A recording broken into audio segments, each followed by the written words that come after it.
ವಿದೇಶದ ಉದ್ಯಮ ಮತ್ತು ಭಾರತದ ಉದ್ಯಮ ಕಂಪೇರ್ ಮಾಡಿ ನೋಡಿದ್ರೆ ಏನು ವ್ಯತ್ಯಾಸ ಇದೆ ಮತ್ತು ಭಾರತದಲ್ಲಿ ಬೇಕಾಗಿರೋದೇನು ನಿಮ್ಮ ಪ್ರಕಾರ? ವಿದೇಶದಲ್ಲಿ ಕಾಸ್ಟ್ ಆಫ್ ಪೀಪಲ್ ಅಂದರೆ ಕೆಲಸ ಯಾರ ಹತ್ರ ಕೆಲಸ ಮಾಡಿಸ್ಕೋಬೇಕಾದ್ರೆ ತುಂಬ ಕಾಸ್ಟ್ಲಿ ಇರುತ್ತೆ. ನಾನು ವಿದೇಶ ಅಂತ ಹೇಳಿದಾಗ ಅಗೇನ್ ನಾನು ಕೆಲಸ ಮಾಡ್ತಿರೋ ಕಂಟ್ರೀಸ್ ಅಂದರೆ US, ಕ್ಯಾನಡಾ, ಯುರೋಪ್ ಅಂತ ಪಾಶ್ಚಾತ್ಯ ಆ್ಯಂಡ್ ವೆಸ್ಟರ್ನ್ ಡೆವಲಪ್ಡ್ ಕಂಟ್ರೀಸ್ ಇದ್ರ ಬಗ್ಗೆ ಮಾತಾಡ್ತಿದ್ದೀನಿ, ಬೇರೆ ಕಂಟ್ರೀಸ್ ಬಗ್ಗೆ ಅಲ್ಲ. ಸೊ ಇಲ್ಲೆಲ್ಲ ಕಾಸ್ಟ್ ಆಫ್ ಗೆಟ್ಟಿಂಗ್ ಅದೇ ಲೇಬರ್ ತುಂಬ ಜಾಸ್ತಿ ಇದೆ. ಹಾಗಂತ ಪ್ರೊಫೆಷ್ನಲಿಸಮು ತುಂಬ ಜಾಸ್ತಿ ಇದೆ. ಈಗ ನಾನು ಯಾರಿಗಾದರೂ ಒಂದು ಕೆಲಸ ಮಾಡಬೇಕು ಅಂತ ಹೇಳಿದ್ರೆ ನನಗೆ ಕಾಸ್ಟ್ ಇಲ್ಲಿಗಿಂತ ಒಂದು 10 ಪಟ್ಟು ಜಾಸ್ತಿ. ಬಟ್ ನಾನು ಒಮ್ಮೆ ಹೇಳಿ ದುಡ್ಡು ಕೊಟ್ಟರೆ ಕೆಲಸ ಆಗುತ್ತೆ. ಓಕೆ.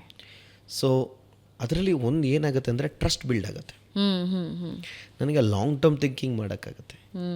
ನಾನು ಇವತ್ತು ಕೂತ್ಕೊಂಡು ಇವತ್ತು ಯಾರಿಗೋ ಒಂದು ಇಲ್ಲಿ ಕೆಲಸ ಕೊಟ್ಟು ಅವ್ರನ್ನ ಸೂಪರ್ವೈಸ್ ಮಾಡಬೇಕಾಗಿಲ್ಲ.